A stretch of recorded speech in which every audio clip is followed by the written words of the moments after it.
Sometimes the things we think will save us end up teaching us how to truly live.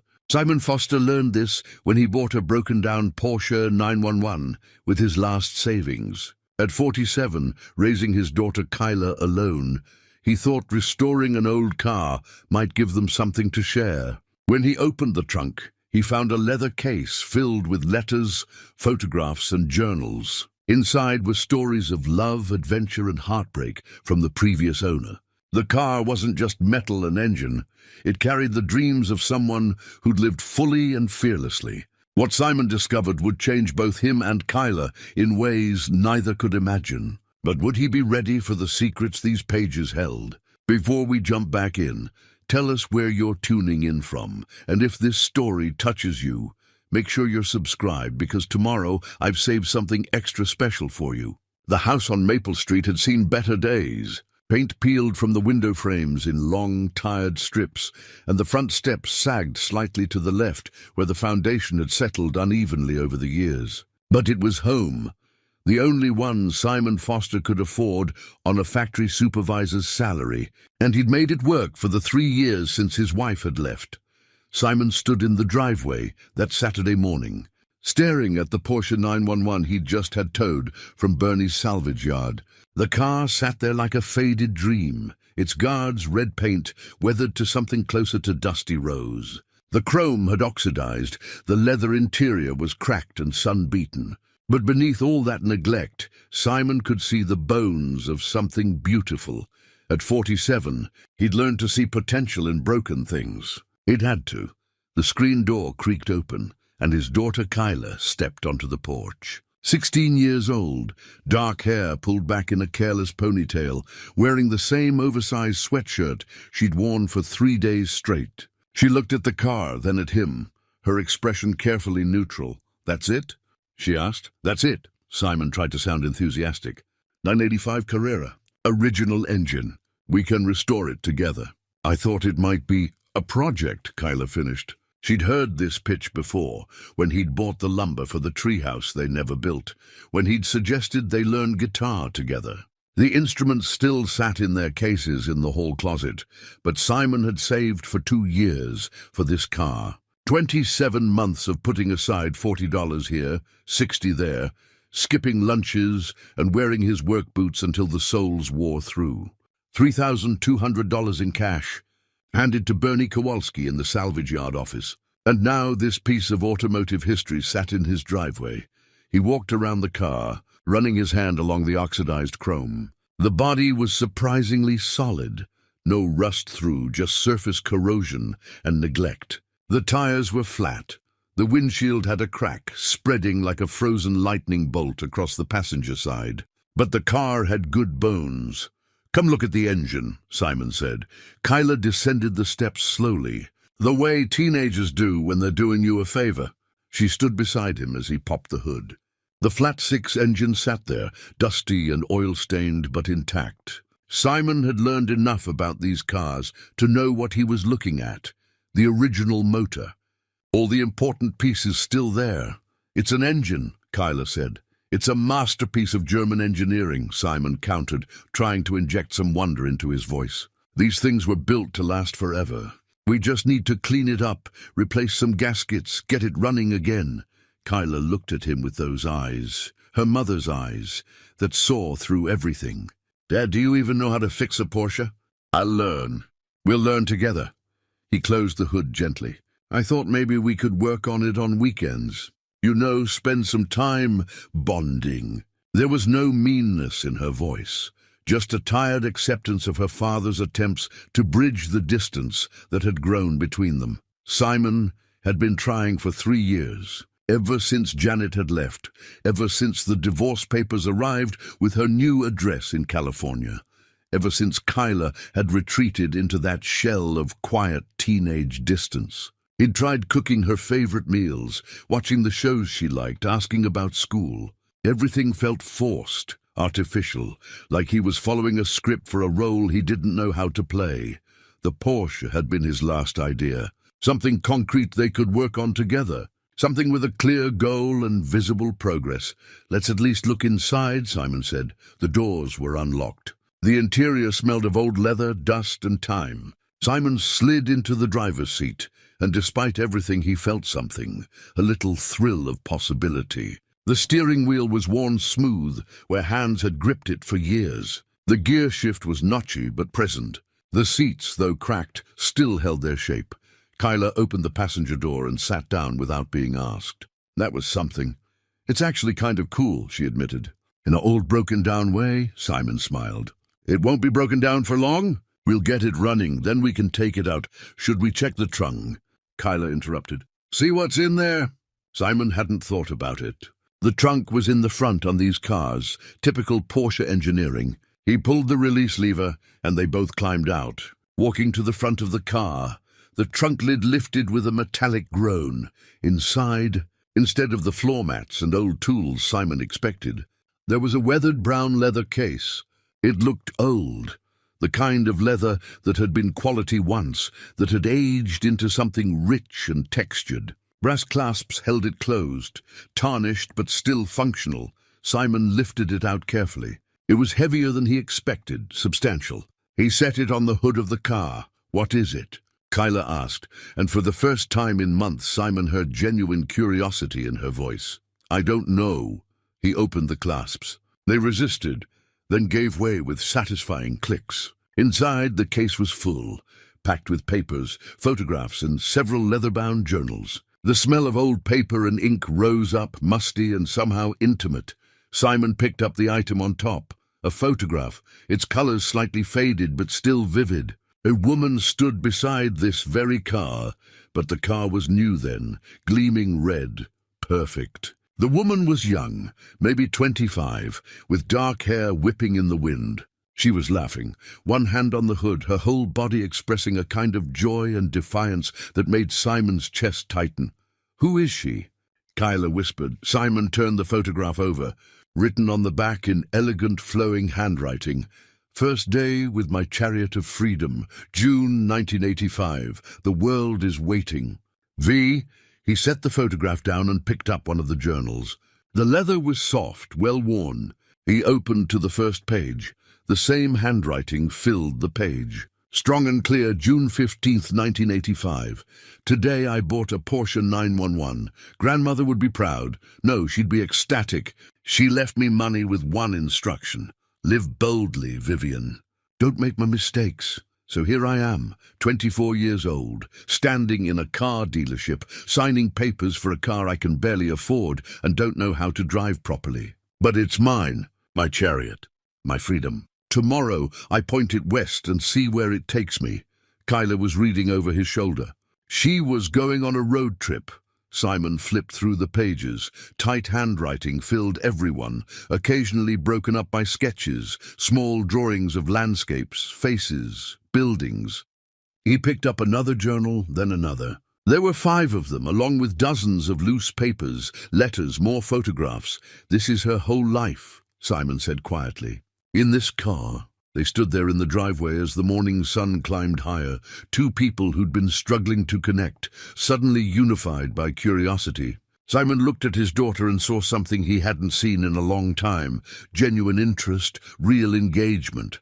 Should we read them? Kyla asked. Simon looked at the photograph again. The woman, Vivian, smiled at him across 30 years, frozen in a moment of pure joy. Whoever she was, whatever had happened to her, she'd left her story here in this car. And somehow, impossibly, that story had found its way to him. Yes, Simon said. Let's find out who she was. They carried the leather case inside, setting it on the kitchen table. The journals, the photographs, the letters, they spread them out carefully, reverently. Simon felt like an archaeologist, uncovering something precious and fragile. That afternoon, they barely moved from the table. They ordered pizza and left it half-eaten in the box. They read passages aloud to each other, passed photographs back and forth, pieced together the beginning of a story. Vivian Hart, 24 years old in 1985, an artist, a dreamer, a woman who'd inherited money from a grandmother who'd lived a conventional life and wanted something different for her granddaughter.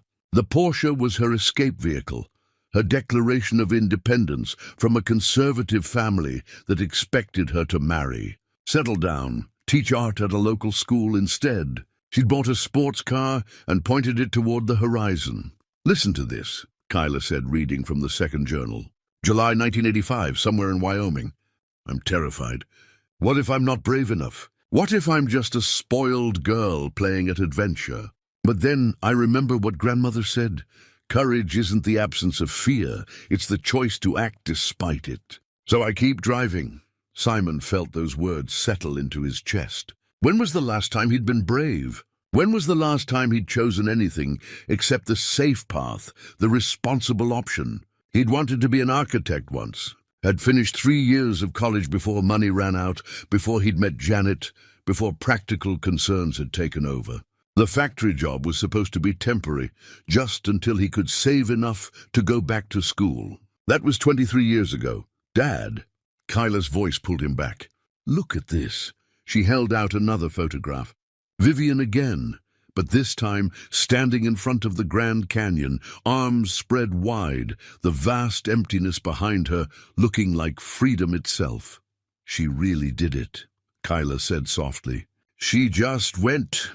They read until the light outside faded to dusk, until Simon had to turn on the kitchen lights to see the pages clearly. They discovered that Vivian had driven to all 48 continental states in 2 years. She'd painted in every one, sold some pieces, gave others away. She'd met jazz musicians in New Orleans, cowboys in Montana, fishermen in Maine. She'd slept in the car, in cheap motels, on beaches. She'd lived.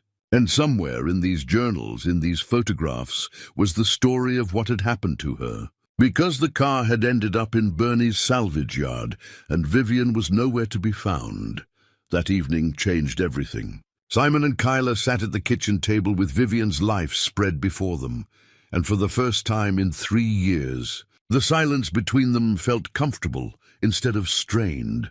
Kyla picked up the first journal again, opening to a page marked with a dried flower pressed between the leaves. "Listen to this one, Dad. It's from when she first started the trip," she read aloud. And Vivian's voice filled the kitchen, confident, vulnerable, achingly human. "June 20th, 1985, Nashville, Tennessee. I've been on the road for 5 days, and I'm already questioning everything. Last night I sat in a diner at 2 in the morning, drinking terrible coffee and watching the people around me. A trucker told me about his daughter who wants to be a doctor. A waitress showed me pictures of her grandchildren. Everyone has a story, and suddenly my own seems so small and self-indulgent. What am I doing? Running away from responsibility? Chasing some fantasy of freedom? But then I remember grandmother's face when she gave me that check. She said I lived the life everyone expected. I was a good wife, a good mother, a good woman, and I was miserable. Don't be good, Vivian. Be real. So here I am trying to be real, trying to figure out what that even means." Simon felt something crack open inside his chest. How long had he been good instead of real? How many years had he spent doing what was expected, what was responsible, what was safe? "She gets it," Kyla said quietly. "She understands." "Understands what?" Kyla looked at him, and her eyes were wet. "That it's scary to be yourself. That everyone expects you to be a certain way, and it's easier to just go along with it." Simon reached across the table and took his daughter's hand. She didn't pull away. They kept reading. The journals revealed a woman who was brave and terrified in equal measure. Vivian wrote about painting in Taos, New Mexico, where the light was so perfect it made her cry. She wrote about getting lost in the back roads of Alabama and being helped by a family who fed her dinner and wouldn't let her pay. She wrote about standing on the shore of Lake Superior and feeling so small beneath the stars that she understood, finally, what humility meant. And she wrote about doubt. Pages and pages of doubt. "August 1985, I called my mother today," she cried. "She said I'm breaking Father's heart, that I'm throwing my life away, that I'll regret this foolishness. Maybe she's right. Maybe I'm just a spoiled child playing at being an artist. But I can't go back, not yet. Not until I know who I am outside of their expectations." Simon understood that too. He'd spent his whole marriage trying to be the husband Janet needed, the provider, the stable one. He'd given up architecture school, He'd taken the factory job and stayed there year after year. He'd been good, and she'd left anyway. "There's something else here," Kyla said, pulling out a folded piece of paper from between the journal pages. It was yellowed with age, the creases worn soft from being opened and refolded many times. Simon unfolded it carefully. It was a letter, written in the same elegant handwriting, but this one was addressed to someone. "Dearest Sophie," he read aloud. "I'm writing this because I need to say these words, even if you never read them. I need to tell you that every choice I made was about loving you in the only way I knew how." He stopped. The letter went on for 2 pages, but something felt wrong about reading it. This was private, meant for someone specific. "Someone named Sophie. Who's Sophie?" Kyla asked. Simon looked through the other documents, searching for context. He found it at the bottom of the case, a folded newspaper clipping, the paper brittle and brown with age. It was an obituary. Vivian Hart, 33, died peacefully on April 18, 1994, in Portland, Oregon, after a long illness. She is survived by her sister Margaret Hart Reynolds of Boston. Vivian was a gifted artist whose work captured the spirit of the American landscape. In lieu of flowers, donations may be made to the American Autoimmune Foundation. The words hit Simon like a physical blow. 33 years old. Vivian had been 33 when she died.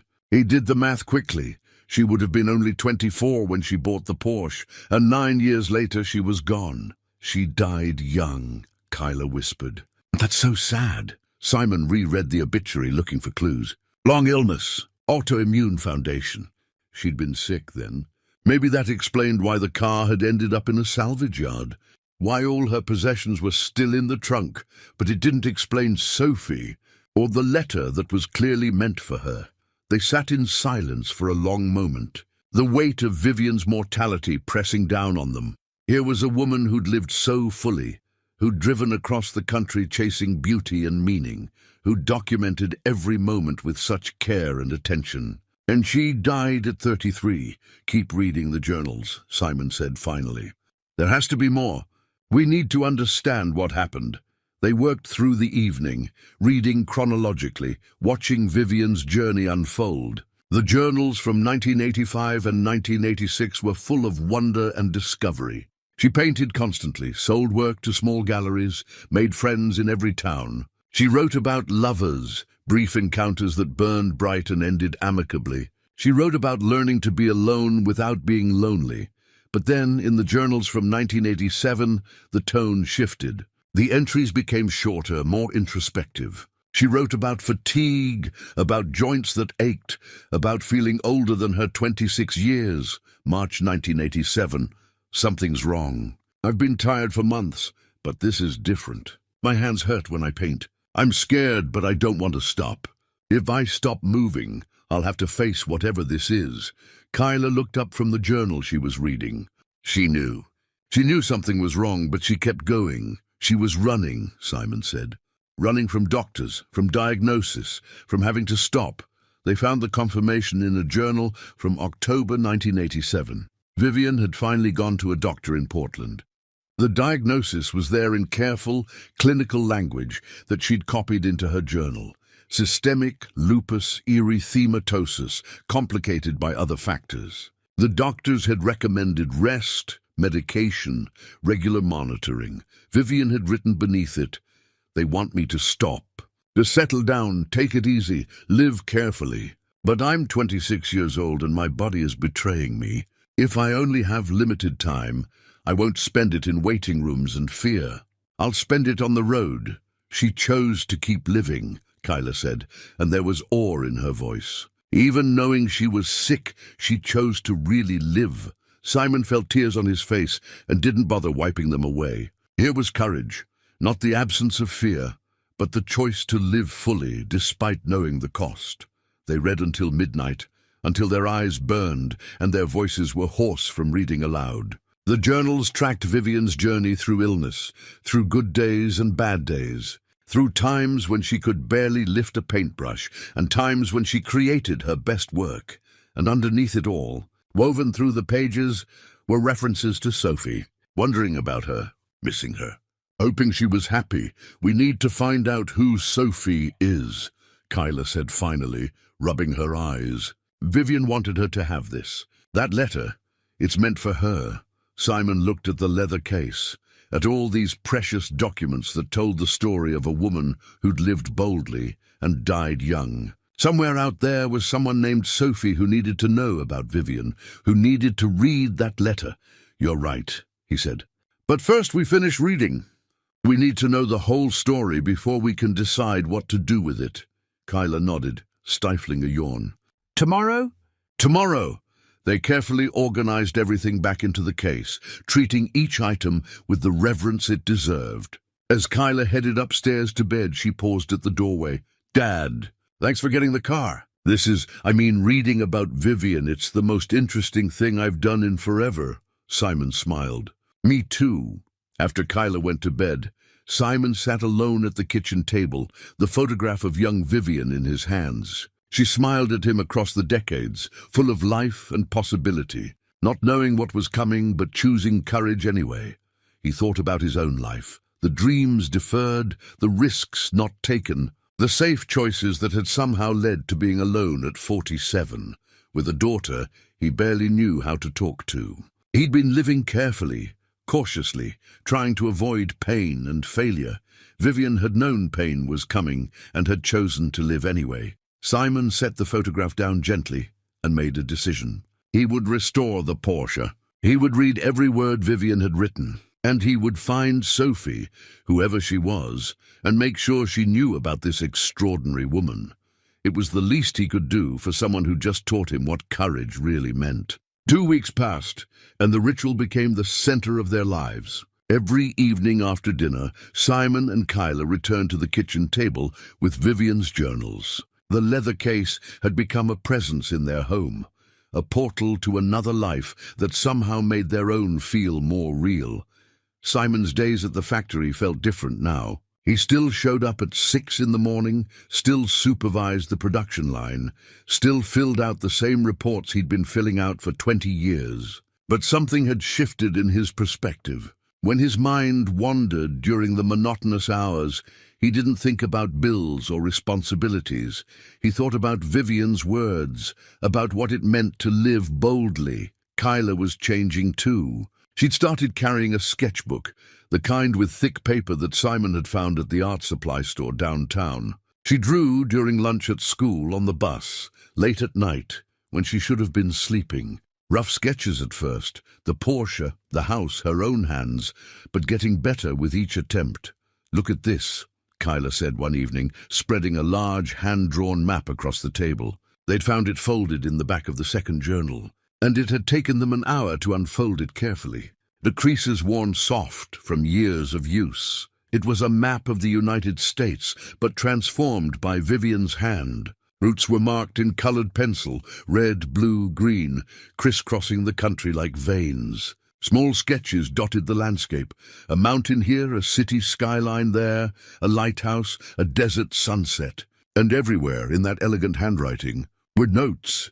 Sunrise in Taos, painted until my hands cramped, Simon read aloud. His finger tracing a route through New Mexico.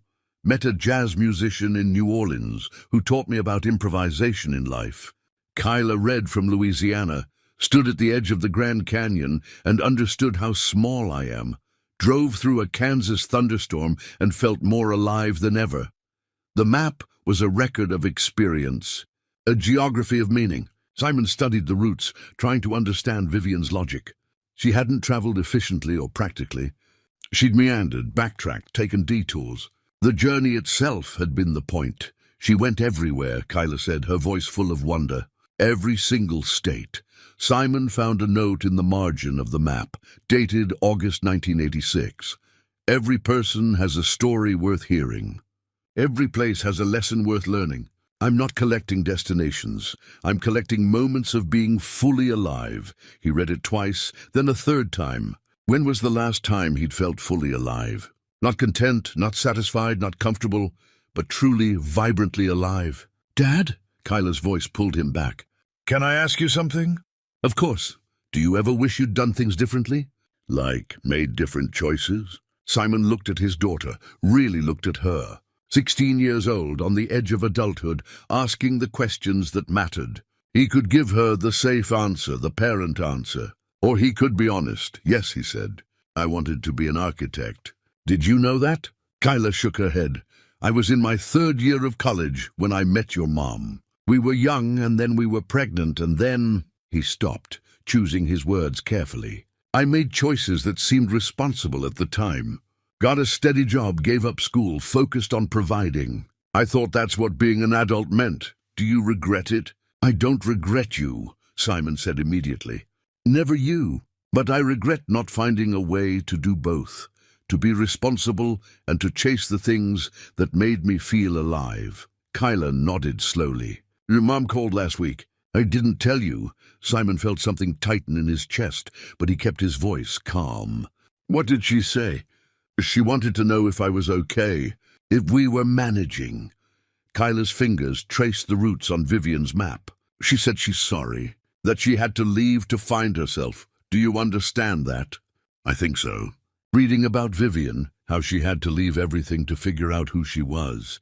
It makes sense in a way, but it still hurt. Simon reached across the table and squeezed his daughter's hand. It's okay for it to hurt and make sense at the same time. Vivian wrote about that, how the most important choices are usually the most painful ones. They sat in comfortable silence for a moment. Then Kyla pulled out another journal. We're up to 1988 now. Should we keep reading? They read about Vivian's continued travels, but the entries were different now. Shorter, more reflective. She wrote less about the places she visited and more about the people she met, the conversations that stayed with her, the moments that felt significant. And she wrote about being tired. So tired. January 1988, Colorado. I met someone. His name is... Kyla paused, squinting at the handwriting. I can't read it. She just put C. Anyway, she met someone and she's scared. Simon leaned over to look at the entry. Vivian had written several pages about this person, this C, who made her want to stop running, who made her imagine a different kind of life. He asked me to stay, Kyla read, to try building something here in this beautiful mountain town. He has a cabin, a workshop where he builds furniture. He makes beautiful things with his hands, things that will last long after he's gone. And I'm tempted. For the first time since I started this journey, I'm tempted to stop. The next entry was dated a week later. I left this morning before he woke up. I'm a coward. He deserves someone who can commit, who can plant roots, who can build a life that lasts. I'm a woman driving herself into the ground, literally. My body is failing and I can't drag him into that. Better to leave clean than to stay and watch him watch me deteriorate. This is what love looks like sometimes, choosing to leave.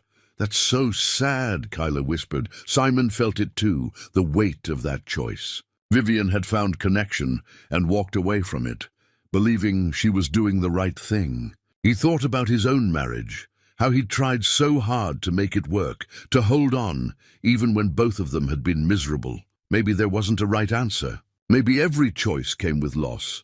They found the letter an hour later, tucked between the pages like a bookmark. It was sealed in an envelope addressed simply to C, but never sent. Simon looked at Kyla. Should we read it?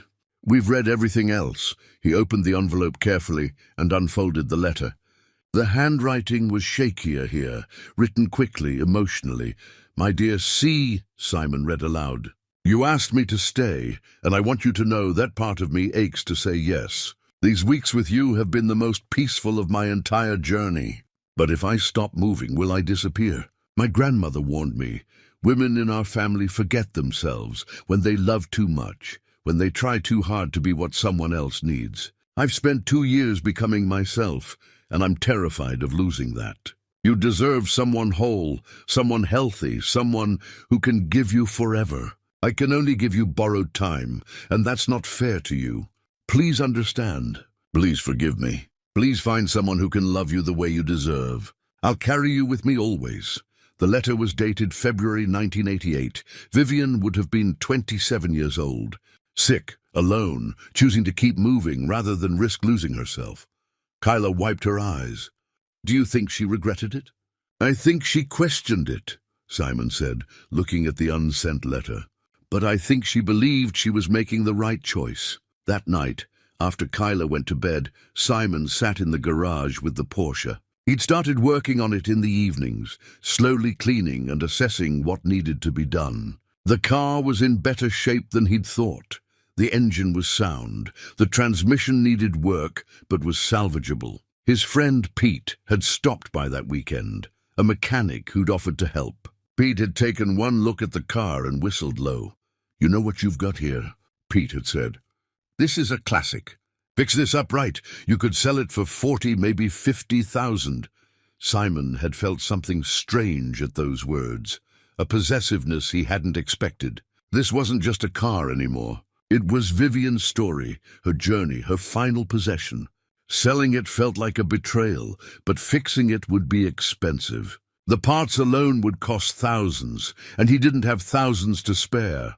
Simon ran his hand along the dusty hood and made a promise to the ghost of Vivian Hart. He would restore this car.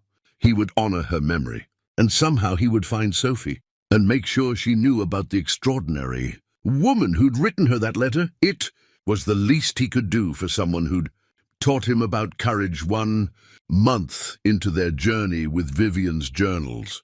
Simon had recruited Pete to help with the mechanical work. Every Saturday morning, Pete arrived with his toolbox and a thermos of coffee, and they worked on the Porsche together while Kyla sketched nearby. "You're different." "Man," Pete said one morning, elbow deep in the engine compartment. "More alive or something." Simon handed him a wrench. "You think? I know. Last year, you were going through the motions. Now you've got something in your eyes. Purpose, maybe." Pete paused his work to look at Simon directly. "It's good to see." Simon hadn't told Pete about the journals, hadn't shared Vivian's story with anyone outside his daughter. It felt private, sacred somehow. But Pete was right, something had changed.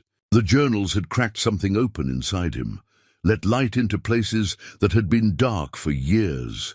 The restoration was progressing slowly but steadily. They'd rebuilt the carburetor, replaced corroded fuel lines, cleaned decades of grime from the engine. The car was starting to look like something that might actually run again, but the costs were adding up. Parts for a vintage Porsche weren't cheap, and Simon's savings were disappearing faster than he'd anticipated. He'd taken on extra handyman work on weekends, fixing leaky faucets and painting rooms for neighbors who paid in cash. Every dollar went toward the car. Kyla had changed too. She'd submitted a piece to her school's spring art show, a sketch of the Porsche with Vivian's photograph taped to the hood, surrounded by quotes from the journals. Her art teacher had called it remarkably mature and emotionally resonant. Kyla had been nervous about showing something so personal, but she'd done it anyway. Vivian would be proud, Simon had told her, and Kyla had smiled in a way she hadn't smiled in years. One evening, in late March, they discovered another artifact in the leather case. Kyla had been carefully going through the documents, organizing them chronologically, when she found an envelope they'd somehow missed before. Inside was a formal letter on heavy paper.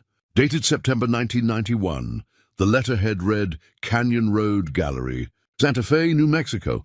Dear Ms. Hart," Simon read aloud, "thank you for submitting your portfolio for consideration. While we appreciate your technical skill and the evident passion in your work, we regret that we cannot offer you representation at this time." He paused, then continued reading the handwritten note at the bottom of the typed rejection. "Your technique is promising, but your work lacks the rawness of lived experience. Come back when you've truly suffered, when you've painted your demons instead of running from them. Maurice Kendrick, gallery director." "That's harsh," Kyla said. Simon flipped to the next item, Vivian's journal entry from the same date. Her handwriting was jagged, angry. "September 15th, 1991. Maurice Kendrick told me I haven't suffered enough, that my work is pretty but superficial, that I'm painting surfaces instead of depths. Maybe he's right. Maybe I'm just a trust fund girl playing at being an artist, running away from real life instead of engaging with it. Maybe this whole journey has been a cowardly escape, not a brave adventure." The entries that followed were dark. For weeks, Vivian barely wrote. She'd rented a room in Sedona and stopped traveling. The sketches in her journal during this period were rough, angry, unfinished. October 20th, 1991. I haven't painted in 3 weeks. I sit in front of blank canvases and feel nothing. Maybe Kendrick was right. Maybe I'm a fraud. Maybe I should go home, admit defeat, let father say, "I told you so." Kyla looked stricken. She almost gave up. "Keep reading," Simon said. "There's more." The breakthrough came in November. A single journal entry titled "Awakening" in underlined letters. November 3rd, 1991. I understand now. Kendrick was right, but not in the way he meant. I haven't been running from suffering, I've been running from truth. I've painted beautiful landscapes and interesting faces, but I haven't painted my own story. My grandmother's death, my family's disappointment, my illness, my fear. I've been documenting other people's authenticity while hiding my own. So here it is, I'm terrified. I'm sick. I'm alone. And I'm going to paint that. The pages that followed described a creative explosion. Vivian painted her grandmother's hands, wrinkled and wise. She painted her own body, showing the rash across her face that the lupus caused. She painted hospital waiting rooms and empty roads and the interior of the Porsche at night, lit only by dashboard lights. She painted her truth, Kyla said softly. Simon found photographs tucked into the journal, Polaroids of the paintings Vivian had described. They were raw, honest, painful, and they were beautiful in a way the earlier work hadn't been. December 1991. I sent new slides to Kendrick. I don't care if he accepts them or not. I painted them for me to exorcise my demons, to claim my own story. That's enough. There was no response from the gallery and the documents, no acceptance or second rejection. But Vivian's entries after that were different, more grounded, more confident. She'd found something essential by confronting her pain instead of running from it. Simon saw the parallel to his own life so clearly it hurt. He'd been living on the surface, avoiding depth, running from the hard questions. Why had his marriage failed? What did he really want from life? Who was he beneath the role of provider, of father, of steady, reliable Simon Foster? The next evening, Simon did something unexpected. He called his ex-wife. Janet answered on the third ring, surprised to hear from him outside their usual custody discussions. "Is Kyla okay?" She asked immediately. "She's fine. Better than fine, actually. I wanted to talk to you about something else." They met for coffee the next day, awkward and careful with each other. Janet looked good, healthier than she'd looked during their marriage, less worn down. "You look different too," she said, studying him across the table. "What's going on?" Simon told her about the Porsche, about finding Vivian's journals, about how reading them had made him see his own life differently. Janet listened without interrupting, something she'd never done when they were married. "I think I understand why you left," Simon said finally. "I was drowning too. We both were. I'm sorry I couldn't see it at the time." Janet's eyes filled with tears. "I left because I was suffocating. But I ran instead of staying to fight for us, for myself. I see now how much that hurt Kyla. She's working through it," Simon said, reading about Vivian, about someone who made hard choices and lived with the consequences. It's helping her understand that adults are just as lost and scared as teenagers. Sometimes they talked for 2 hours, the most honest conversation they'd had in 10 years of marriage and 3 years of divorce. They didn't reconcile, that ship had sailed, but they understood each other better. And that understanding felt like a gift.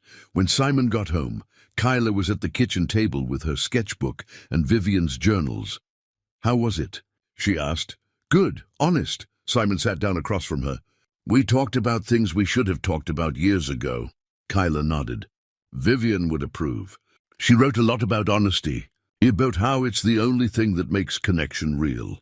That weekend, the restoration hit a major obstacle. The transmission needed more work than Pete had initially thought.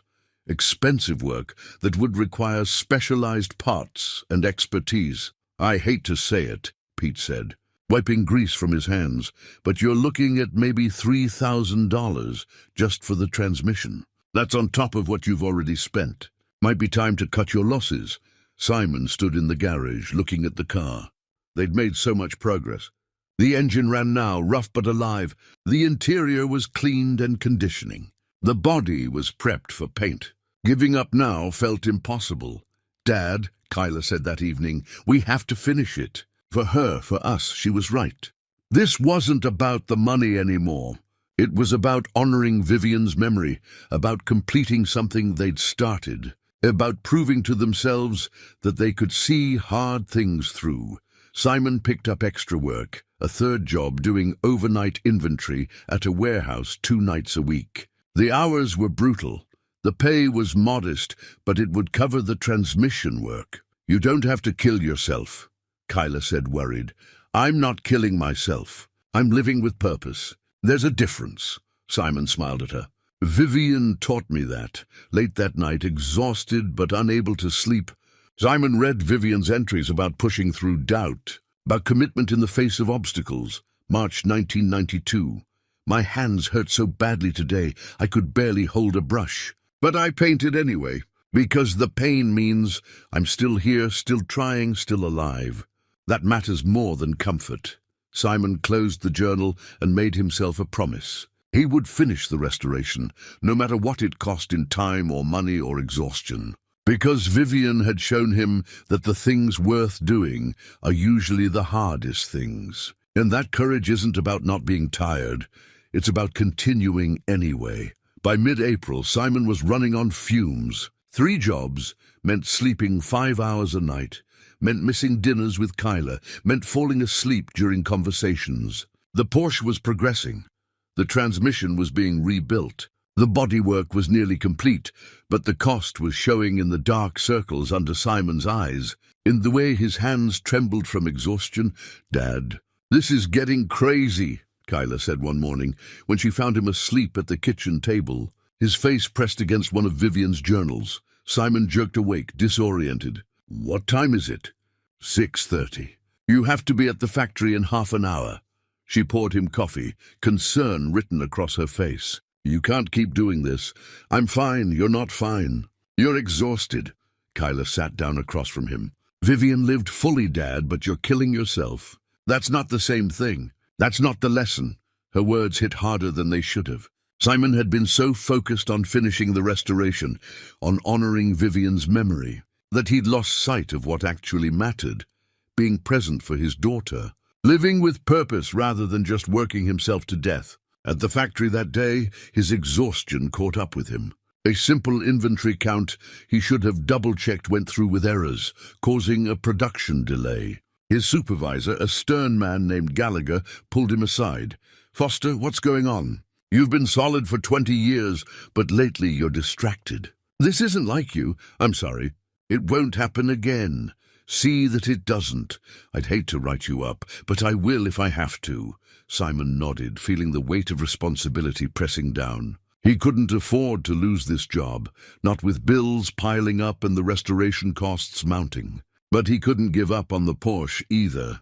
That evening, he and Kyla returned to the journals. They were deep into 1992 now, and the entries were more sporadic, shorter.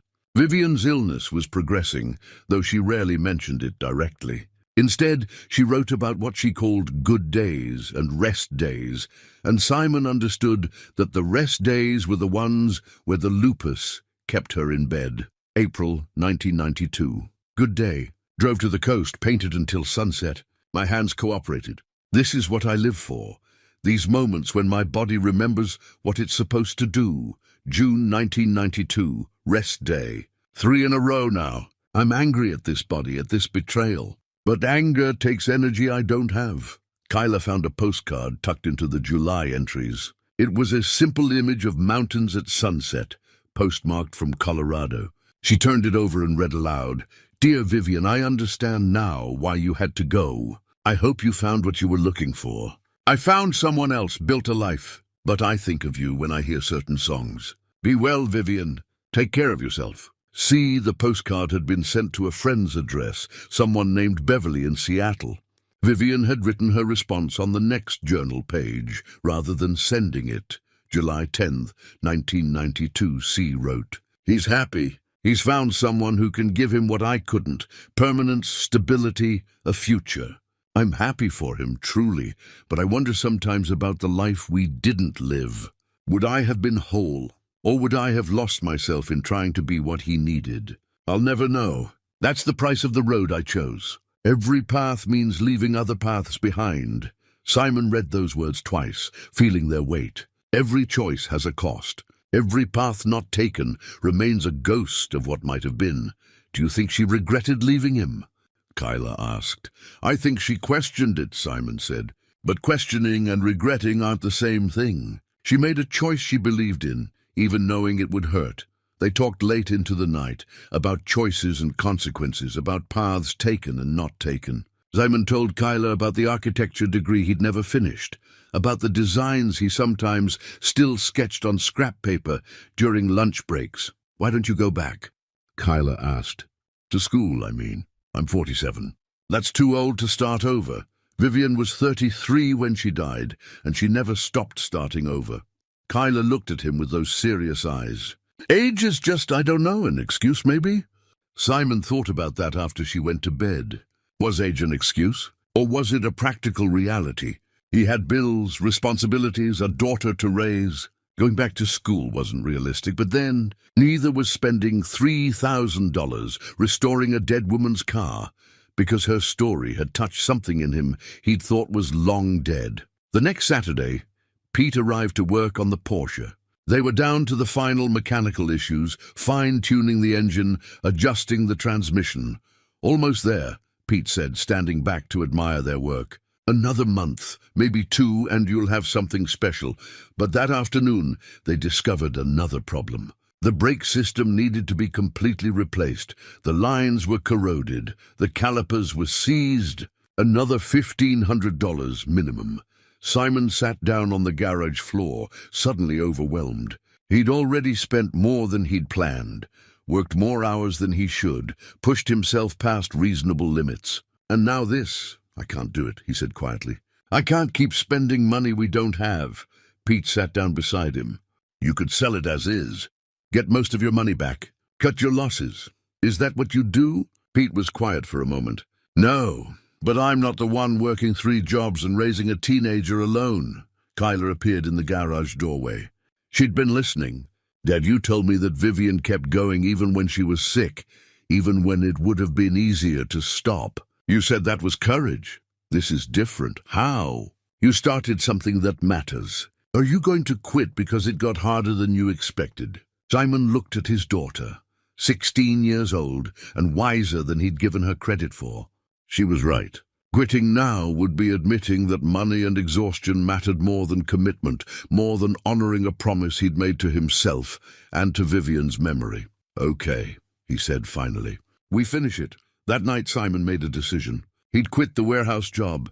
The overnight shifts were destroying him. He'd finish the restoration more slowly, save up for each repair instead of rushing.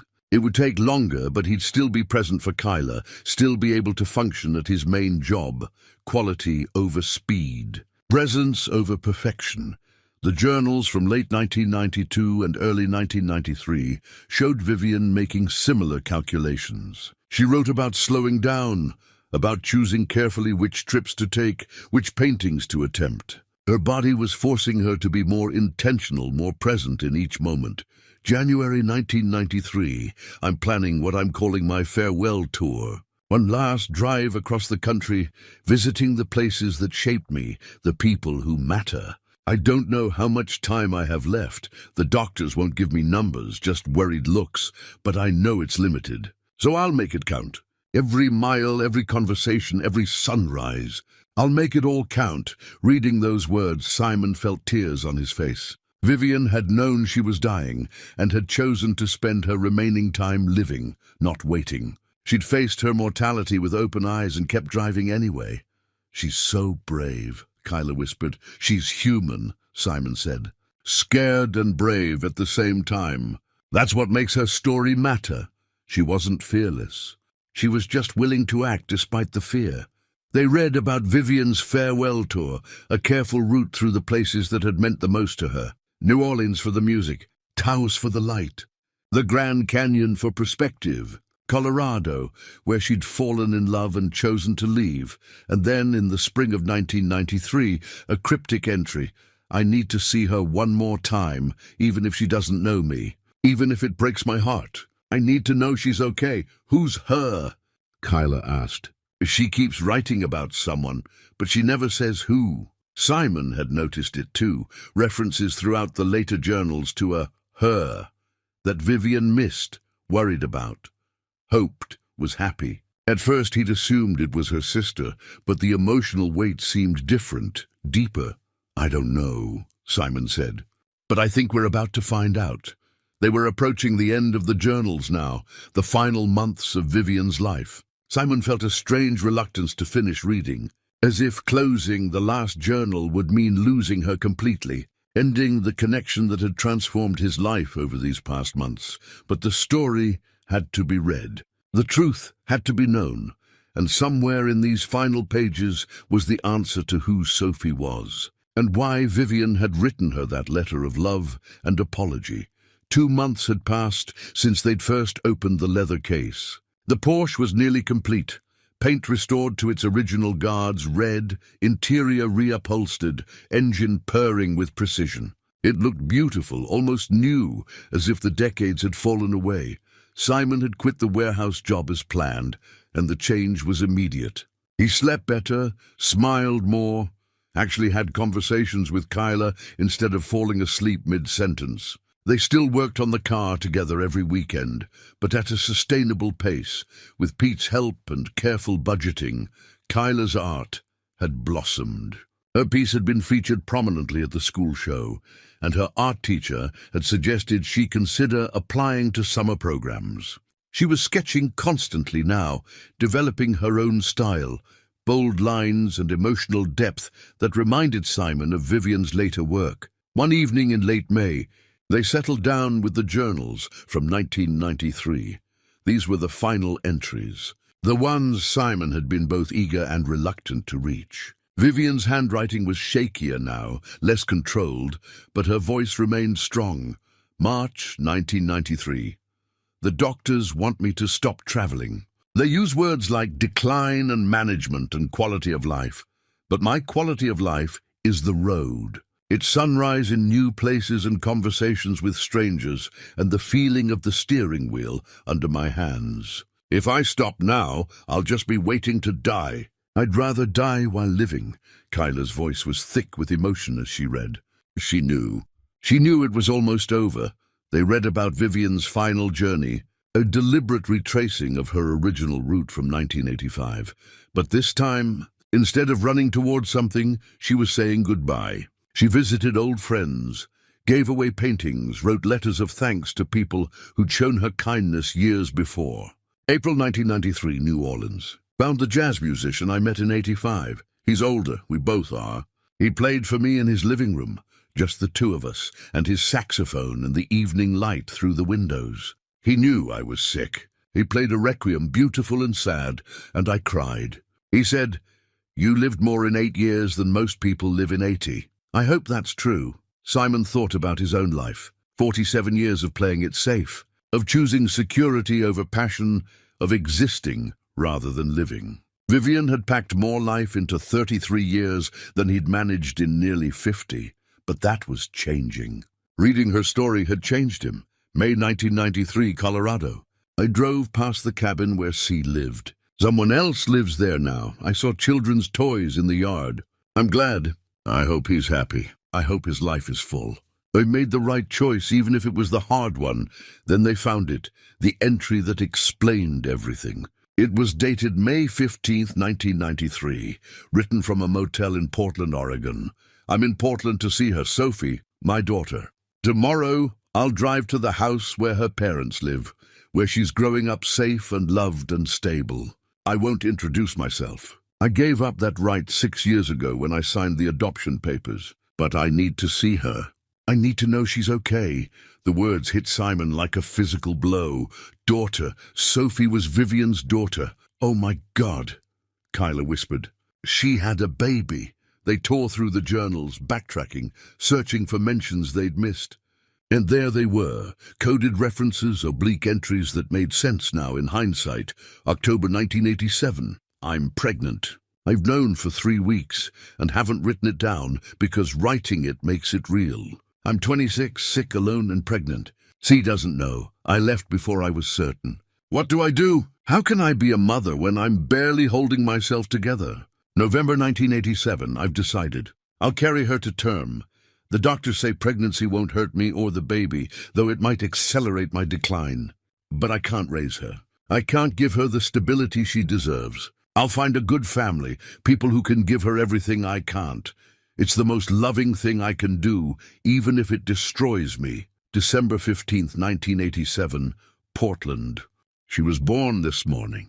Sophie Hart, 7 pounds 3 ounces, perfect. I held her for 3 days. 3 days of memorizing her face, her tiny fingers, the way she wrinkled her nose when she slept. Tomorrow the Parkers come to take her home. They're good people, a teacher and a carpenter, stable and kind. They'll love her. They'll give her roots. And I'll give her up. Simon couldn't see the page through his tears. Vivian hadn't been just a free spirit chasing adventure. She'd been a mother who'd made the most painful choice imaginable, giving up her child to provide a better life. December 18th, 1987. I left Portland this morning. I didn't look back. If I'd looked back, I couldn't have left. Sophie is with the Parkers now. They're her parents. I'm just the woman who gave birth to her and loved her enough to let her go. Every entry after that took on new meaning. The paintings Vivian made, the miles she drove, the experiences she collected, all of it was colored by grief, by loss, by the choice she'd made. She was running, Kyla said, understanding dawning. Not toward freedom, but away from the pain of giving Sophie up. She was doing both, Simon said. Living fully and running from heartbreak at the same time. They found more entries scattered through the years. Brief mentions of wondering about Sophie, hoping she was happy, imagining what she looked like, what kind of person she was becoming. Sophie's birthday today. She's 3. I wonder if she likes cake, if she's afraid of the dark, if she has my grandmother's smile. Sophie's first day of school. Is she nervous, excited? Does she know how loved she is? And then, the entry from May 1993, the one that explained Vivian's final journey, May 16th, 1993. I saw her.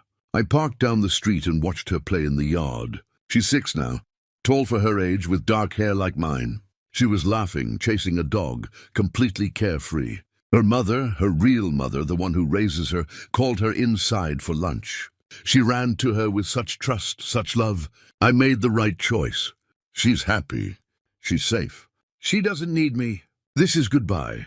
Simon closed the journal and sat in silence. Vivian had lived her whole adult life carrying this grief, this love for a daughter she'd chosen to give up.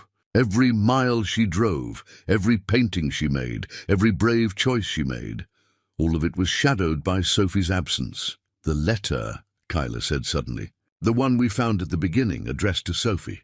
We need to read it again. Simon found the letter in the leather case and read it with new understanding. Every word carried the weight of 6 years of absence, of love expressed through distance, of a mother who'd sacrificed everything for her daughter's well-being. We have to find her, Kyla said. Sophie needs to know about Vivian. She needs to know her mother loved her. She might not want to know. She might be angry that Vivian gave her up.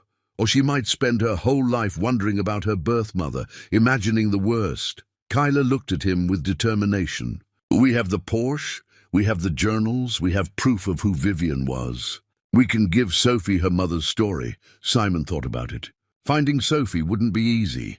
The adoption was 30 years ago. Records were likely sealed. The Parkers might have moved. But Kyla was right. They had an obligation to try. Okay, he said. We'll find her. The final journal entries from late 1993 and early 1994 were brief, increasingly difficult to read as Vivian's handwriting deteriorated. But her spirit remained strong. January 1994, I'm tired. So tired, but I finished one last painting, the best thing I've ever done. I call it The Road Not Taken. It shows a fork in the road, 2 figures walking away from each other. One toward a sunrise, one toward a house with a child's swing. It's about choosing, and about how every choice means leaving something beautiful behind. April 1994. This is probably my last entry. The doctors say weeks, maybe days. I've made arrangements. The Porsche goes to Sophie when she turns 25, along with everything in this case. My lawyer has instructions. I hope she understands. I hope she forgives me.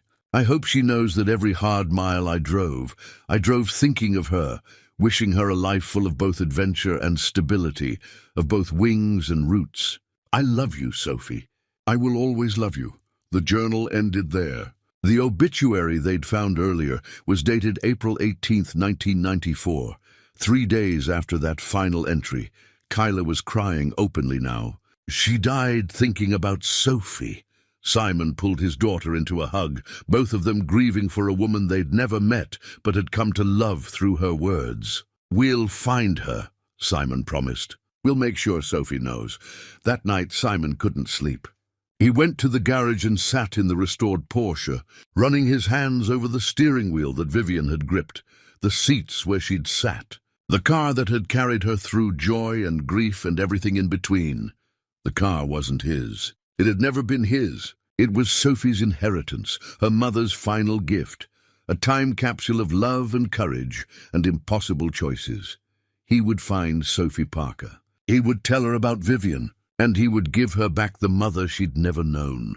Finding Sophie proved more difficult than Simon had imagined.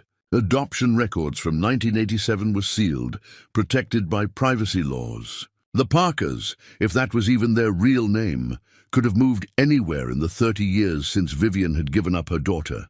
Simon started with what he knew. Vivian had mentioned Portland, Oregon. She'd written about watching Sophie play in a yard in May 1993, which meant the family was still there 6 years after the adoption. But that was 25 years ago now.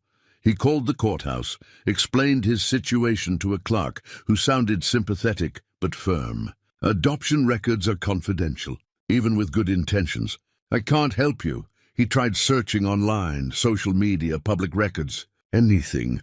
But without knowing Sophie's adopted surname or current location, he found nothing. Pete suggested hiring a private investigator, but Simon couldn't afford it. He'd spent every spare dollar on the Porsche restoration.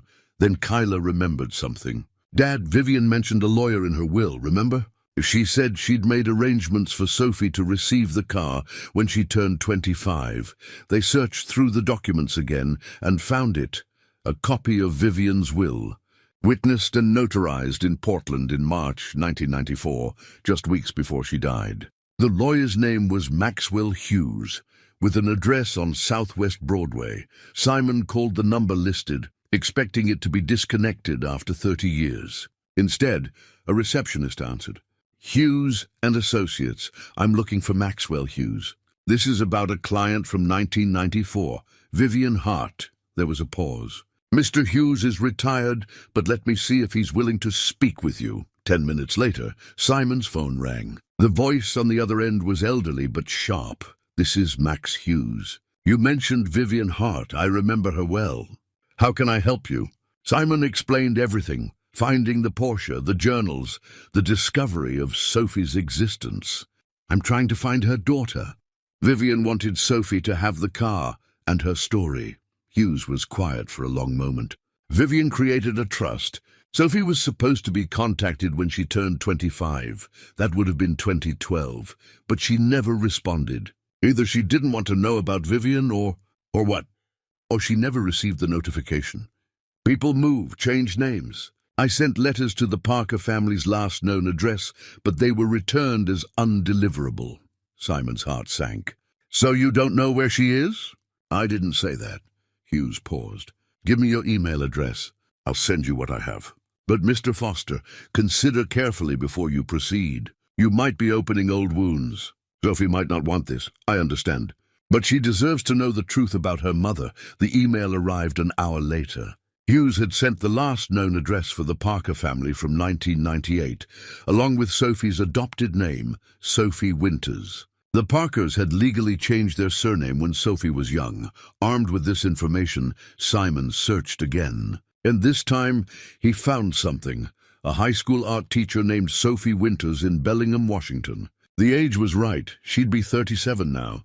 And the fact that she taught art felt like too much of a coincidence.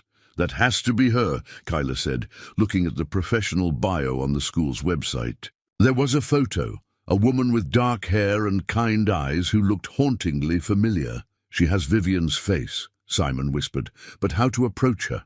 He couldn't just show up at her school. He couldn't call out of nowhere and say, "I have information about your birth mother." After much discussion, Simon and Kyla decided to write a letter. They spent hours crafting it, trying to strike the right balance between informative and gentle. "Dear Miss Winters, my name is Simon Foster. I recently purchased a 1985 Porsche 911 and discovered documents in the trunk that I believe belong to your birth mother, Vivian Hart. If you're interested in learning more about her, please contact me."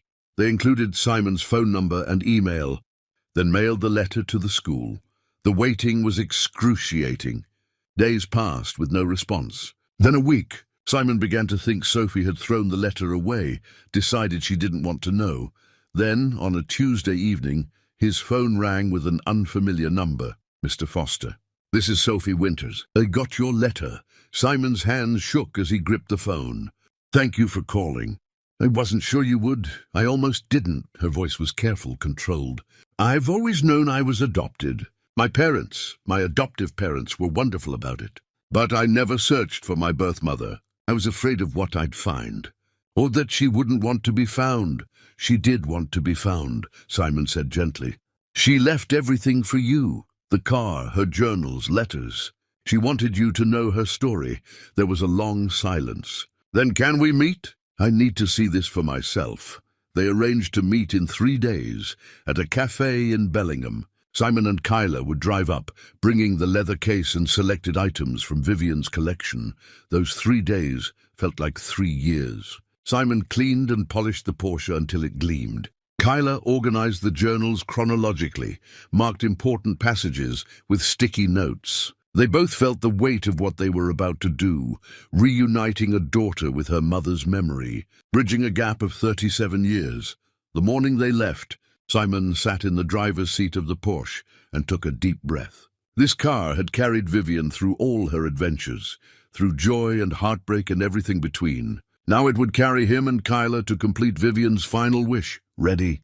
Kyla asked, sliding into the passenger seat. "Ready?" The drive to Bellingham took 2 hours. The Porsche ran beautifully, purring along the highway as if it had been waiting for this journey. Simon thought about Vivian driving these same roads, thought about Sophie growing up, not knowing her mother's story. They arrived at the cafe early and waited outside. At exactly 2 o'clock, a woman approached, dark hair pulled back, wearing a simple dress, carrying herself with a grace that was unmistakably familiar. Sophie Winters stopped a few feet away. Her eyes locked on the Porsche. "That's the car," she said softly. "I've seen pictures. My parents, the Parkers, they kept one photograph of her. She was standing next to this car." Simon nodded, unable to speak. Sophie's eyes filled with tears. "Tell me about her. Tell me about my mother." They sat at a corner table in the cafe, the leather case between them like a bridge across time. Sophie's hands trembled as she reached for it, then pulled back. "I don't know if I'm ready," she said. "Take your time," Simon said gently. "We have all afternoon." Sophie looked at Kyla. "How old are you?" 16. "I have a daughter who's 14. And a son who's 10. Sophie smiled sadly. "I became a mother without ever knowing mine. I used to wonder, did she think about me? Did she regret giving me up?" "She thought about you every day," Kyla said. "And she never regretted you. Only the circumstances that made her give you up." Simon opened the case carefully and pulled out the first photograph. Young Vivian beside the Porsche in 1985. Radiant and alive, Sophie took it with shaking hands. She stared at the image for a long time, tears streaming down her face. She was so young, so beautiful. "That was the day she bought the car," Simon said. "The beginning of her journey." He told her Vivian's story, the grandmother's inheritance, the declaration of freedom, the cross-country travels. He showed her the hand-drawn map, the journals filled with adventures and insights. He explained about the lupus diagnosis, about Vivian's choice to keep living fully despite the illness. And then he told her about Colorado, about the man Vivian had loved and left, about discovering she was pregnant and making the impossible decision. "She carried you for 9 months," Simon said quietly. "She held you for 3 days, and then she gave you to the Parkers because she believed they could give you what she couldn't: stability, health, a future." Sophie was crying openly now. "I had a good childhood. My parents loved me so much. I never felt like I was missing anything." "That's what Vivian hoped for," Kyla said. "She wrote about that, hoping you'd be happy, hoping you'd feel loved." Simon showed Sophie the journal entries, the ones from the pregnancy, from the birth, from the heartbreaking days after giving her up. Sophie read them through tears, her hands pressed against her mother's handwriting, as if she could feel Vivian through the ink. "May 1993, Simon said. "Vivian came back to Portland. She found your house and watched you play in the yard. You were 6 years old. She wrote that seeing you happy and loved was the greatest gift she could have received. It told her she'd made the right choice. She saw me." Sophie's voice was barely a whisper, from a distance. She didn't want to disrupt your life, but she needed to know you were okay. They sat for hours in that cafe, Simon and Kyla telling Sophie everything they'd learned about Vivian. They showed her paintings photographed in the journals, read her favorite passages, explained how Vivian's art had evolved from pretty surfaces to raw emotional truth. "She sounds extraordinary," Sophie said. "Brave and flawed and real. She was human," Simon said. "That's what makes her story so powerful. She wasn't fearless. She was terrified most of the time. But she acted anyway." As the afternoon wore into evening, Sophie began to ask questions. What had Vivian liked to eat? What music did she listen to? Did she have friends? Was she ever truly happy? Simon and Kyla answered what they could, pulling details from the journals. Yes, she loved jazz and blues. Yes, she made friends easily, but kept moving before connections grew too deep. Yes, she was happy, not constantly, but in moments, in the spaces between doubt and pain. "There's something else," Simon said finally. He pulled out the sealed letter Vivian had written to Sophie. She wrote this near the end. "It's addressed to you." Sophie took the envelope with reverent hands. She held it for a long moment before opening it. "Dear Sophie," she read aloud, her voice breaking. "My beautiful girl, I held you for 3 days before I let you go. It was the hardest and most loving thing I've ever done. I was 26, broken, sick, and lost. I couldn't give you roots because I was still searching for my own. Your parents will love you in ways I couldn't. They'll give you the steady ground I never had. I hope you paint. I hope you travel. I hope you have both the stability I gave you and the wildness I kept for myself. You were not a mistake. You were the best thing I ever created. And letting you go was how I loved you most. Forgive me or don't, but know you were loved, always. Your mother, Vivian." The cafe had emptied around them. The waitress discreetly left them alone, refilling coffee without interrupting. Sophie read the letter 3 times, each reading bringing fresh tears. "She loved me," Sophie said finally. "All this time I wondered if I was a mistake, if she'd forgotten about me. But she loved me, more than anything," Kyla said. Sophie looked at the Porsche through the cafe window. "The lawyer tried to contact me years ago when I turned 25. But the letters went to my parents' old address. We'd moved by then. I never knew." "You know now," Simon said. Sophie stood abruptly. Can I sit in the car?" They walked outside together. Simon opened the driver's door, and Sophie slid behind the wheel. She gripped it where Vivian's hands had gripped it, sat where Vivian had sat for thousands of miles. "I feel her," Sophie whispered. "Is that crazy?" "No," Simon said. "I've felt her too." Sophie looked up at him through the open door. "This car, it's yours. You restored it." "No," Simon said firmly. "It was always yours. Vivian's will specified it. The car belongs to you. I can't take it. You put so much into it, we restored it for you. For her, this is your inheritance, Sophie. Take it." Sophie got out of the car and hugged Simon, then Kyla. "Thank you. Thank you for finding me. Thank you for bringing her back to me. Will you come to my house?" Sophie asked. "Meet my family?" They should know about Vivian, too. Simon and Kyla followed Sophie's car through Bellingham to a modest house with a swing set in the yard. Her husband greeted them warmly, confused but welcoming. Her children, a 14-year-old girl and 10-year-old boy, stared at the red Porsche with wide eyes. They spent the evening sharing Vivian's story with Sophie's family, passing around photographs and journals, reading selected passages aloud. Sophie's daughter, hearing about her grandmother's adventures, declared she wanted to be an artist too. As night fell, Simon knew it was time to leave. But something had shifted. They weren't just returning a car and some documents. They'd given Sophie something precious: her history, her mother's love, the truth about where she came from. "Keep in touch?" Sophie asked at the door. "Absolutely," Simon promised. On the drive home, Kyla was quiet for a long time. Finally, she said, "We did it, Dad. We kept our promise to Vivian." Simon smiled, exhausted and fulfilled in a way he'd never felt before. "We did." 3 days after meeting Sophie, Simon received a text message. "Can you come back this weekend? I want to show you something." He and Kyla drove back to Bellingham on Saturday morning. Sophie met them at the door, her eyes bright with an emotion Simon couldn't quite name. "Come in," she said. "I've been going through everything, the journals, the letters, every photograph. I haven't slept much. I can't stop reading her words." Inside, the living room had been transformed. Vivian's journals were spread across the coffee table, organized chronologically. Photographs lined the mantel. The hand-drawn map hung on the wall, carefully framed. "My husband thinks I've gone a little crazy," Sophie said with a smile.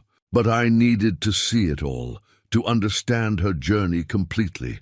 She led them to her art studio, a converted garage filled with canvases, paints, and afternoon light. On the largest easel stood a painting, still wet. It was Vivian, not copied from a photograph, but imagined. Vivian at 33, standing beside the Porsche, but this time Sophie stood beside her.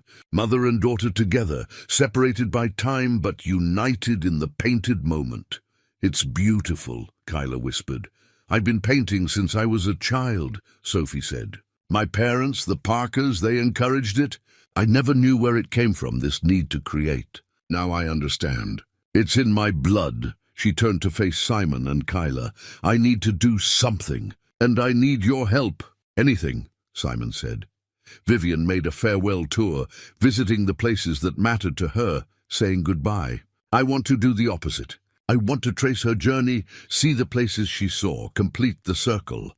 Sophie's voice grew stronger with conviction. "And I want to drive the Porsche, the way she did." Simon felt something settle in his chest, rightness, completion. "When do you want to go?" "This summer. A month-long road trip following her map. My family will come, my husband and kids. We'll turn it into an adventure, a way of knowing her." Kyla leaned forward. "Can we come? For part of it at least?" Sophie smiled. "I was hoping you'd say that. Without you two, I never would have known her. You're part of this story now." They spent the afternoon planning. Sophie had already requested time off from her teaching job. Her husband, a carpenter named Ben, was excited about the journey. Their children were thrilled at the prospect of a cross-country adventure. "We'll start in Portland," Sophie said, tracing the route on Vivian's map, "where she gave me up. Then follow her path: Colorado, New Mexico, Louisiana, all the places she wrote about. It'll be healing," Ben said quietly. He'd been listening from the kitchen doorway. "For all of us. The kids need to understand where they come from, who their grandmother was." As the sun set, Sophie walked Simon and Kyla out to the Porsche. She'd already begun making it her own. A dream catcher hung from the rearview mirror, a photo of her family tucked into the sun visor. "I've been thinking about Vivian's choices," Sophie said. "About how she gave me up because she thought it was best for me. For years, whenever I thought about my birth mother, I imagined someone who didn't want me, someone who abandoned me." She paused, emotion thick in her voice. "But now I understand. She wanted me so much that she gave me the life she couldn't provide. That's not abandonment. That's the deepest love imaginable." Simon thought about his own choices, his own fears. "She taught me something too. That courage isn't the absence of fear, it's acting despite it. that living fully matters more than living safely. What are you going to do with that lesson? Sophie asked. Simon glanced at Kyla, then back at Sophie. I'm going back to school. Architecture. I gave it up 25 years ago because it seemed impractical. But Vivian showed me that deferring dreams is the same as killing them slowly. Sophie hugged him. She'd be proud of you, of what you did for me, of how you honored her memory. As they prepared to leave, Sophie's daughter ran out of the house. Wait, Grandma Vivian, can I call her that? She painted, right? She did, Kyla said. Then I'm going to paint too. Mom's teaching me. We're going to have a show together next year. 3 generations of artists. Driving home, Simon felt something he hadn't felt in years. Pure, uncomplicated joy. He'd bought a broken car and found a broken woman's story. In fixing one, he'd helped heal the other. And in the process, he'd fixed something in himself, Dad. Kyla said as they crossed back into their town, Yeah? Thank you for buying that car, for not giving up on it, for teaching me what it means to follow through on something that matters. Simon reached over and squeezed his daughter's hand. Thank you for taking the journey with me. The Porsche was Sophie's now, as it should be. But the lessons Vivian had taught them, about courage, about living authentically, about love expressed through impossible choices, those belonged to all of them. And those lessons, Simon knew, would last far longer than any car. 2 months later, in mid-July, Sophie called with news. We're starting the trip next week. Can you and Kyla meet us in Colorado? I want to find the cabin where Vivian met my father. Where it all began, Simon took a week off from the factory, his first vacation in 5 years. He and Kyla flew to Denver, rented a car, and drove into the mountains to meet Sophie's family. They found them at a small bed and breakfast in a town Vivian had written about extensively. The Porsche sat in the gravel parking lot, dusty from mountain roads, looking perfectly at home against the backdrop of pine trees and peaks. Sophie emerged from the inn, followed by her family. She looked different, lighter somehow, as if a weight she'd carried her whole life had finally lifted. We've been on the road for 5 days, she said, hugging them both, following Vivian's route exactly, stopping where she stopped, seeing what she saw. It's been incredible. Her daughter, Marina, was sketching in a journal. Her son, Tyler, was examining the Porsche's engine with his father. They'd become a family on a mission, united by a woman none of them had known, but all of them felt connected to.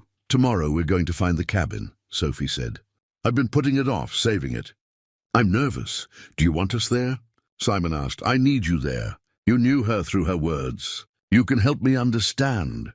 The next morning, they caravanned up a winding mountain road, following directions Sophie had pieced together from Vivian's journals and local property records. The cabin was still there, weathered but standing, occupied by a family who graciously allowed them to look around. Sophie stood in the driveway, staring at the structure where her parents had met, where she'd been conceived, where Vivian had made the choice to leave. She stood right here, Sophie said, her voice breaking. She loved him. She was pregnant with me, and she walked away because she thought it was the right thing to do. Ben put his arm around his wife. Their children stood close, sensing the significance of the moment. Was it the right thing? Sophie asked no one in particular. Would I have been better off knowing them both? Or was she right, that I needed the stability she couldn't give? Simon thought about his own life, his own choices. I don't think there's a right answer. Just choices and consequences. You had a good childhood, right? You were loved. Completely. Then she made the choice that worked, even if it destroyed her to make it. Simon looked at the cabin, imagining Vivian here decades ago, young and scared and trying to do the right thing. She carried that pain so you wouldn't have to. Sophie walked to the Porsche and opened the trunk, the same trunk where Simon had found the leather case. She pulled out one of Vivian's journals and read aloud from the entry dated February 1988. I'm leaving tomorrow morning. C is still asleep. I've written him a letter I'll never send. I love him. I love the life we could have had. But I can't trap him with my illness, my uncertainty, my child. He deserves someone whole. And she, Sophie's voice caught, and she deserves a life I can't give her. This is love. Walking away is love. They stood in silence, the mountain air cool and pine-scented, the weight of Vivian's sacrifice settling over them. Marina spoke up, her young voice clear in the quiet. Great-Grandma Vivian was brave. She did the hard thing because she loved you. Sophie knelt down and hugged her daughter. She was. And I'm grateful. For her choice, for her sacrifice, for the life she gave me, even though it meant giving me up.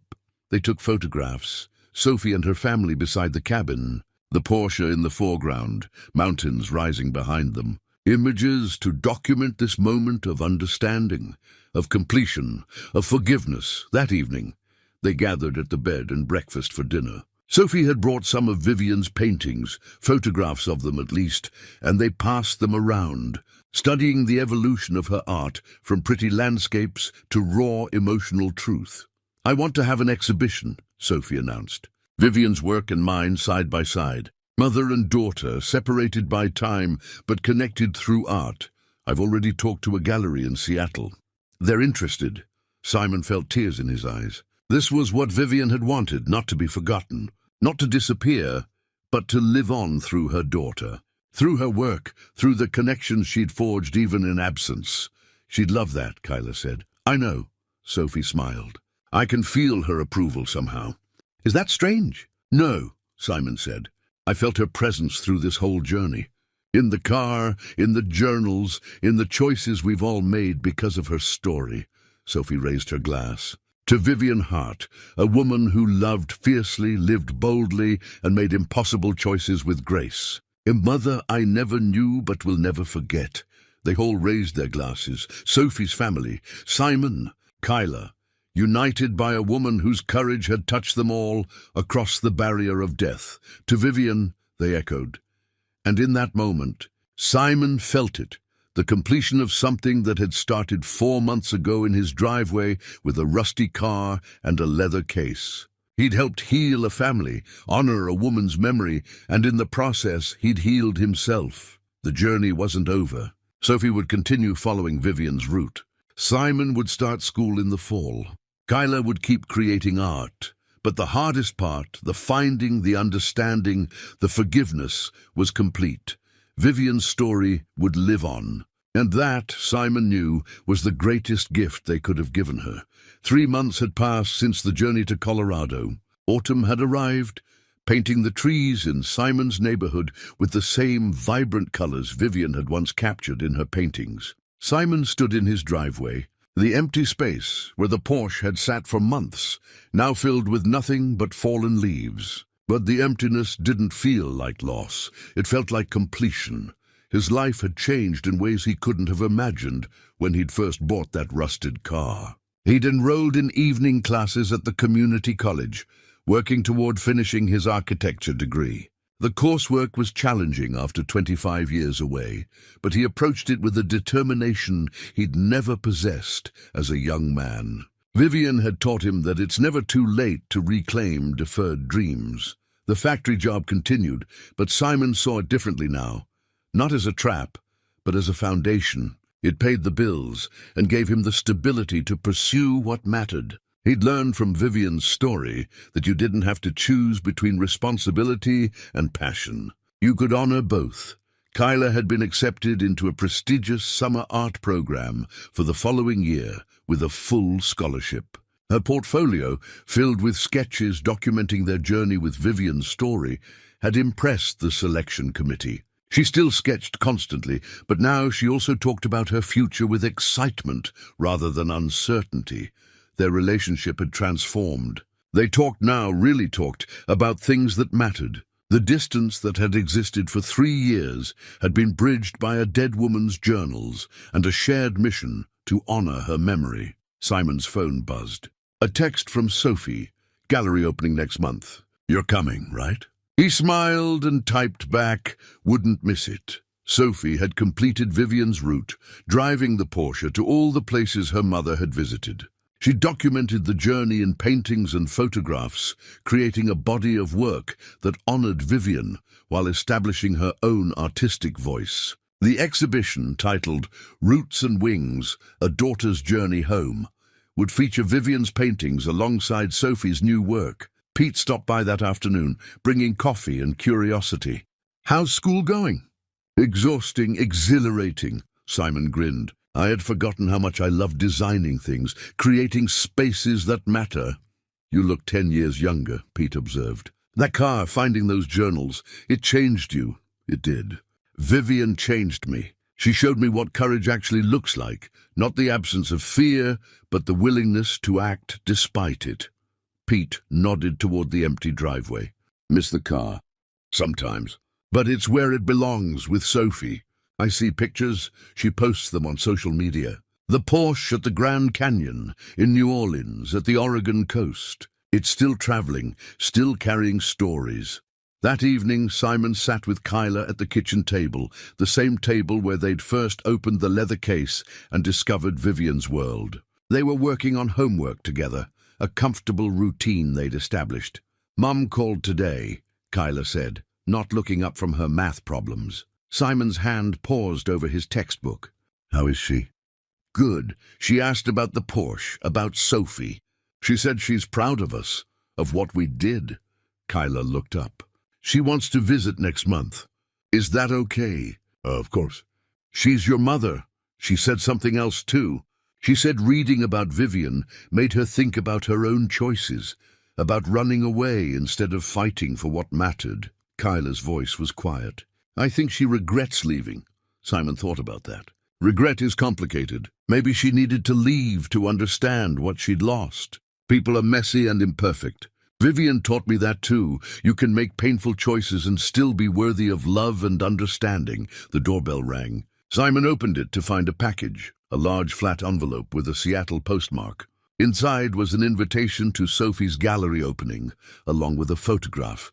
It showed the restored Porsche in Sophie's driveway, surrounded by her family. But beside it was another image, the original photograph of young Vivian with the car in 1985. The two images were mounted side by side, showing the car then and now, the mother then and the daughter now.